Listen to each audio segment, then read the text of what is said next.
സാധാരണയായിട്ട് മധുരത്തിനോട് വലിയ താല്പര്യമില്ലാത്ത എനിക്ക് ഈ ഇടയായിട്ട് പായസത്തിനോട് ഭയങ്കര ഇഷ്ടം വന്നിട്ടുണ്ട്. അതിന് കാരണം വഴിയേ അറിയാട്ടോ.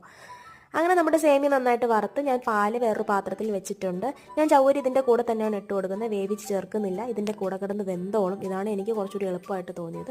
അപ്പോൾ ലേശം പാലും കുറച്ച് വെള്ളം കൂടെ ചേർത്തിട്ടാണ് ഞാനിത് വേവിക്കാൻ വയ്ക്കുന്നത്. നന്നായിട്ട് വെന്ത ശേഷം കുറച്ച് പഞ്ചസാര നിങ്ങളുടെ മധുരത്തിനനുസരിച്ച് ഇട്ട് കൊടുക്കുക. അതിനുശേഷം ഞാൻ ഏലക്കയും കൂടെ ചേർത്ത് കൊടുക്കുന്നുണ്ട്. പാല് വളരെ കുറേശ്ശെയാണ് ഞാൻ ചേർത്തിട്ട് ഇതുണ്ടാക്കി എടുക്കുന്നത്. കൂടുതലും വെള്ളത്തിൽ തന്നെയാണ് വേവിക്കുന്നത്.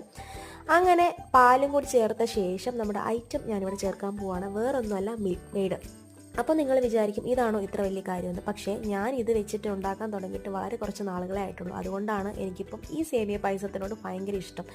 ആഴ്ചതോറും ഞാനിപ്പോൾ ഇത് ഉണ്ടാക്കി കുടിച്ചുകൊണ്ടിരിക്കുകയാണ്. ഞാൻ ഉണ്ടാക്കിയില്ലെങ്കിൽ അമ്മ പറയാൻ തുടങ്ങും പായസം ഉണ്ടാക്കുന്നില്ലേ എന്ന്. അങ്ങനെ നെയ്യും കൂടെ ചേർത്ത് കഴിഞ്ഞാൽ നമ്മുടെ പായസം ഇവിടെ റെഡി.